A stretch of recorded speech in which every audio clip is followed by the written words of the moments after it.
Di sebuah desa yang tenang bernama Melung, berdiri sebuah tempat yang penuh kedamaian. Rumah Singgah Maria. Tempat ini menjadi perhentian bagi para peziarah, bukan hanya untuk beristirahat secara fisik, tetapi juga menenangkan jiwa. Rumah singgah ini menjadi ruang doa dan tempat bagi siapapun yang sedang mencari harapan.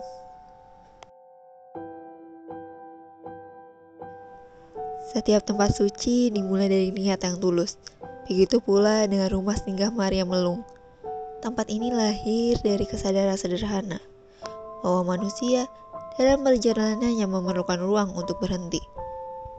Bukan hanya untuk melepas lelah, tetapi juga untuk mengatur ulang langkah hidup dan menguatkan harapan.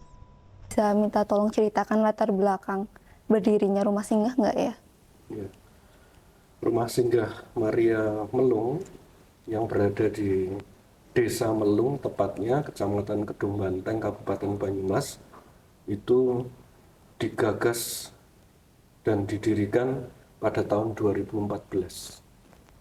Dan pembangunannya kurang lebih memakan waktu 7 tahun.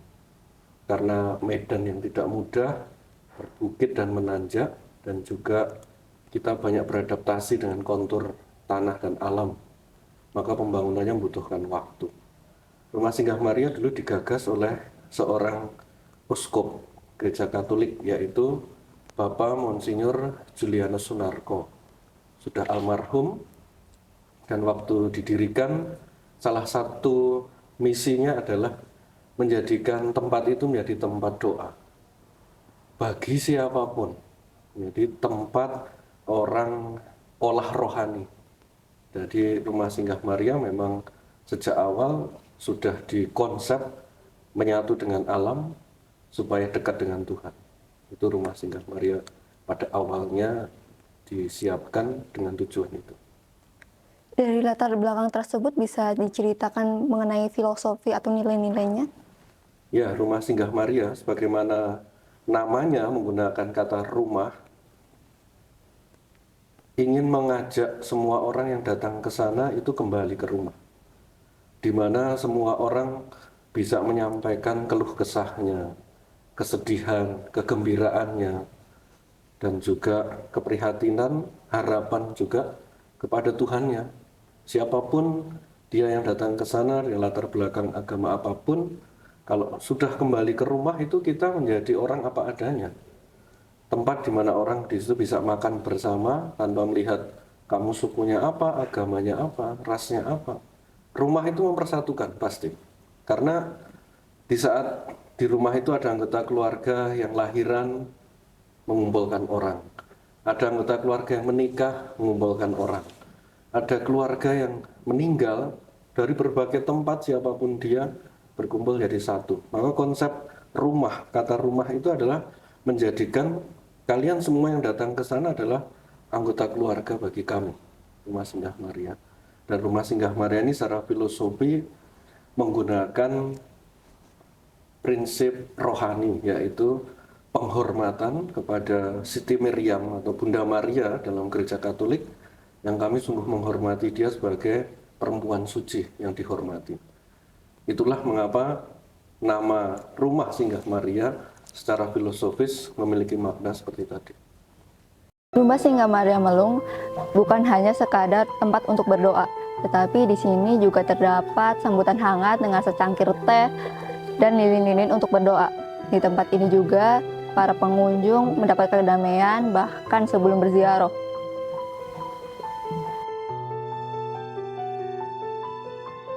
Itu juga selain melayani para peziarah yang ada di sana, yang datang untuk berdoa, kami juga memiliki beberapa event, tetapi juga kegiatan-kegiatan. Tentu kegiatannya tidak hanya soal rohani, tapi juga yang berkaitan dengan kemanusiaan dan juga lingkungan hidup. Kalau hal yang berkaitan dengan rohani tentu memfasilitasi para peziarah yang datang, baik itu dari umat Katolik sendiri atau dari berbagai umat agama lain yang memang mau mencari tempat hening dan sunyi untuk berdoa. Jadi di tempat itu secara struktur tanah itu ada teras 1, teras 2, teras 3. Di teras 1 itu tempat perjumpaan bagi banyak orang, siapapun itu. Maka dikenal dengan nama Bangsal Maria. Di situ ada snack khas Banyumas, mendoan, teh dan kopi, semua disajikan for free, tidak dipungut biaya. Dan itu bukan warung, itu bukan kantin, tapi untuk melayani siapapun yang datang, melepas lelah untuk sekedar minum dan melepas penat sebelum melanjutkan ke tingkat yang berikutnya. Beberapa langkah dari tempat istirahat, jalan mulai menanjak. Di tengah perjalanan terdapat sebuah tempat sunyi, Gua Maria Pieta. Di sana terdapat patung Bunda Maria yang tengah memangku Yesus yang telah wafat. Gambaran ini menunjukkan kasih yang mendalam dan keteguhan dalam kesedihan. Menuju ke patung Maria, Bunda Maria yang dengan tinggi 7 meter dan persis di titik tertinggi dari rumah singgah Maria, kita akan melewati spot doa pertama, yaitu disebut Pieta dalam bahasa Latin. Artinya kesedihan. Bunda Maria waktu itu digambarkan saat membopong putranya, Yesus sendiri itu dalam kesedihan. Dan dia merasakan getirnya dan sedihnya, bagaimana kehilangan seorang putra. Itu untuk membantu orang yang dia mengalami pengalaman kehilangan. Bahwa kamu tidak sendirian. Bunda Maria sebagai perempuan suci yang dihormati di gereja Katolik, saudara-saudara kita Islam juga menghormati Bunda Maria, itu juga pengalaman yang sangat manusiawi. Kesedihan itu juga dirasakan kita semua. Tetapi kesedihan tidak harus membuat kita menjadi buruk. Kesedihan bisa menjadikan kita suci, contohnya Bunda Maria sebagai perempuan suci. Lalu di teras kedua itu ada patung Bunda Maria 7 meter. 7 itu melambangkan dalam bahasa Jawa kita sebut angka 7 itu pitu. Dan itu kependekan dari pitulungan, pertolongan. Maka di teras 2 harapannya orang setelah dalam keadaan kesedihan dan dia ditemani oleh Bunda Maria diberi pertolongan. Maka di tempat itu menjadi titik yang tinggi di mana orang bisa melihat segala sesuatu. Kegiatan yang ada di situ ya dipakai untuk berdoa sekaligus melihat bentangan dan panorama alam yang indah. Untuk mengingatkan kita bahwa setelah kesedihan, kalau kamu berdoa, kamu akan menemukan keindahan. Akan menemukan pelangi setelah hujan. Jadi kesedihan itu nggak selamanya. Sebagaimana kegembiraan dalam hidup kita juga tidak selamanya. Setelah melewati patung Bunda Maria, kita akan menyelusuri jalan setapak di antara pepohonan yang rindang.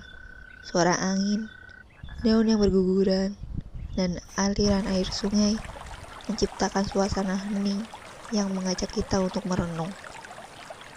Sungai yang mengalir di bawahnya terasa seperti membersihkan segala kegelisahan yang terbawa dalam hati. Ini bukan sekadar jalan menuju rumah singgah, tetapi bagian dari perjalanan batin. Peziarahan Jalan Salib itu khas dalam gereja Katolik. Di gereja Kristen tidak ada.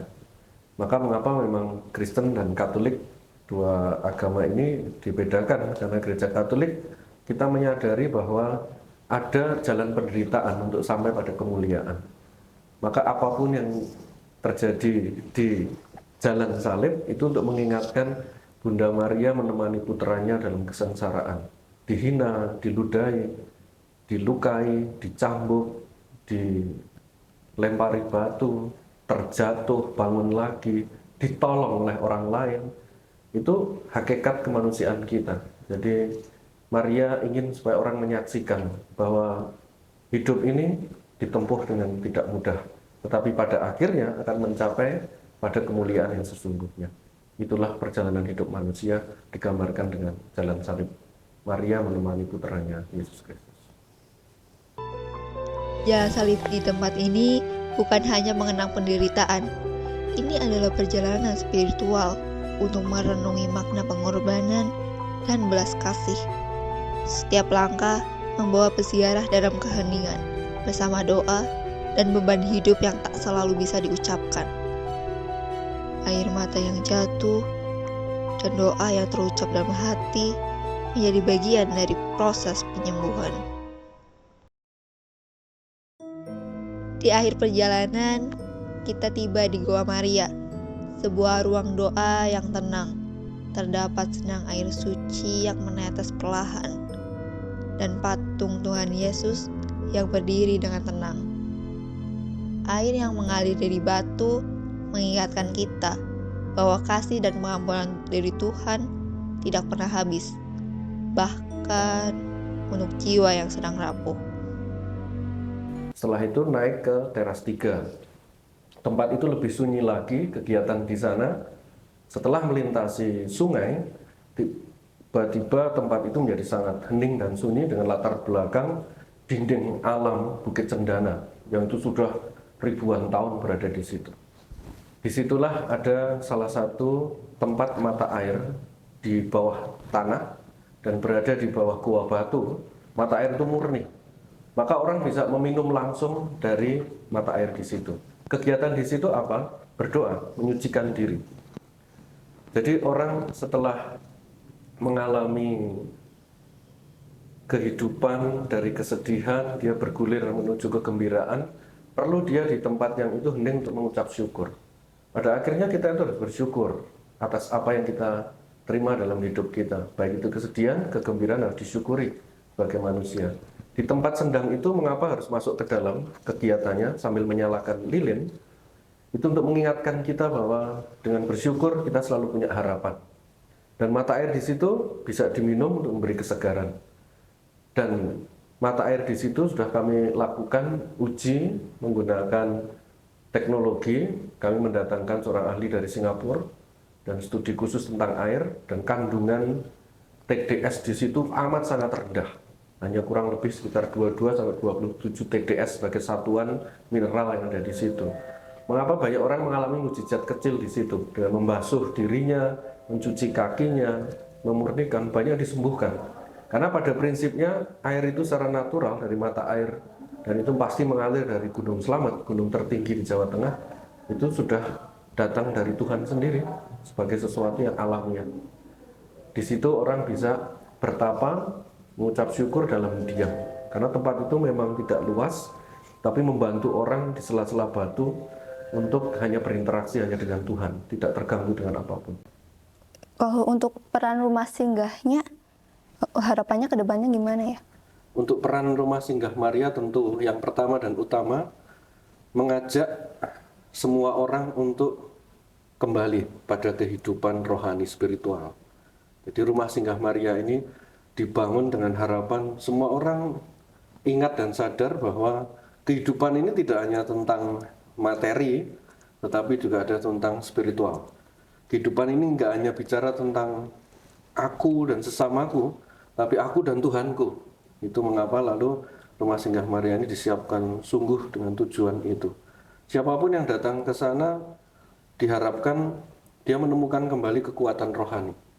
Jadi saat dia letih, dia lesu, dia meratap, dia menangis, dia kehilangan, merasa kesepian, diharapkan dengan berdoa di tempat itu yang menyatu dengan alam, dia mendapat cas energi baru, kekuatan baru. Turun dari sana, kembali ke kehidupan sehari-hari, menemukan kekuatan kembali. Karena pada hakikatnya manusia bergantung pada Allah, pada Tuhan. Makanya itulah tujuan rumah singgah Maria ini dibangun dan didirikan. Baik, kan ada beberapa yang datang nih ke rumah singgah, pengalaman atau kesaksian dari Romo yang menyentuh itu ada nggak? Pengalaman beberapa orang yang datang ke sana dari beragam latar belakang ya, termasuk agama, budaya, dan juga golongan-golongan, kelompok, komunitas. Itu satu hal yang selalu diungkapkan oleh mereka yang turun, dan kita membuat catatannya, selalu kita minta untuk menulis di buku kesan dan pesan itu, mayoritas itu didominasi dengan ungkapan bahwa saya seperti diberi pemulihan kembali, jadi dipulihkan kembali. Yang tadinya letih dikuatkan, yang tadinya merasa kesepian ditemani, yang tadinya merasa seolah-olah hidup ini tidak ada harapan, dia menemukan kembali pengharapan. Jadi kesaksian para peziarah itu, selain mujizat-mujizat kecil atau mungkin disebut keajaiban-keajaiban kecil yang berkaitan dengan kesehatannya. Yang orang sakit, kalau dia sulit berjalan, dia bisa berjalan kembali dengan kesehatan yang lebih baik. Yang dia mengalami situasi kesehatan yang tidak baik, setelah dari sana dia seperti diberi kekuatan kembali untuk lebih segar badan dan jiwanya. Tentu ini berkaitan dengan udara dan juga alam di sana. Dan banyak para peziarah yang memberikan kesaksian juga bahwa yang usia 15 tahun, 20 tahun, sampai yang 90 tahun pun, yang tadinya mungkin saya sudah usia lansia, nggak mungkin sampai ke atas, nyatanya sanggup. Pada akhirnya, tekad dan tubuh itu menyesuaikan. Jadi ketika tubuh kita mungkin merasa lemah, tapi kehendak kita kuat, orang bisa sampai membawa tubuh kita ini. Jadi itu kesaksian dari para peziarah yang pada intinya ada yang diubah secara batiniah dalam hidup mereka. Lalu bagaimana respon rumah singgah terhadap kebutuhan para umatnya? Kalau rumah singgah Maria selama ini memang mewadahi, memfasilitasi orang-orang yang doa di tengah keramaian dan hiruk pikuk kehidupan, itu mungkin mereka makin sulit untuk menemukan keheningan. Maka rumah singgah Maria menjadi terobosan untuk siapapun yang datang dan mau mencari keheningan. Pada akhirnya Tuhan itu ditemukan dalam keheningan. Ya. Kalau ada orang bisa berdoa di terminal, di stasiun dengan segala hiruk pikuknya, tapi hatinya pasti dalam keheningan. Dia harus mengkondisikan dirinya hening dengan meditasi, dengan bertapa. Tapi ada orang-orang yang nggak bisa seperti itu. Orang-orang biasa dengan aktivitasnya, dia nggak bisa mengendalikan tubuhnya sehening mungkin. Maka butuh tempat yang hening. Maka rumah singgah Maria menjawab kebutuhan orang-orang yang ingin berdoa dengan tempat yang sunyi dan hening. Maka di sana kalau sudah di teras satu masih berinteraksi dengan keramaian, kedua sudah mulai hening, ketiga makin sepi lagi untuk tempat doa, membantu mereka untuk dekat dengan Tuhan. Baik, terakhir Romo, bagaimana harapan Romo ke depannya terhadap rumah singgah itu? Baik, rumah singgah Maria punya harapan besar. Kami bahkan menjuluki tanah itu menjadi wajah damai di bumi keberagaman. Jadi Bunda Maria yang ada di sana itu menampilkan wajah yang selalu memberikan kasih sebagaimana seorang ibu, kepedulian, perhatian pada anak-anaknya siapapun yang datang, dan wajah kedamaian itulah yang dipancarkan oleh Bunda Maria sebagaimana nama rumah singgah Maria. Dengan memancarkan wajah kedamaian di bumi keberagaman itu untuk menunjukkan bahwa itu satu-satunya tempat ziarah Katolik milik Gereja Katolik yang hidup di tengah masyarakat Muslim seluruhnya, dan bahkan yang di sana tidak ada orang Katolik sama sekali. Kami datang ke sana kalau ada peziarah untuk melayani, dan hanya ada satu romo yang tinggal di sana, satu-satunya yang Katolik. Sedangkan semua warga desa Melung itu menjadi saudara buat kami semua. Mereka kita sebut sedulur-sedulur kita semua. Dan itulah harapannya, semua akan menjadi saudara pada akhirnya di dalam Tuhan. Rumah singgah Maria Melung bukanlah tujuan akhir. Tempat ini adalah titik singgah, tempat untuk berhenti sejenak, mengatur nafas, dan kembali melanjutkan hidup dengan hati yang lebih tenang dan harapan yang tumbuh kembali.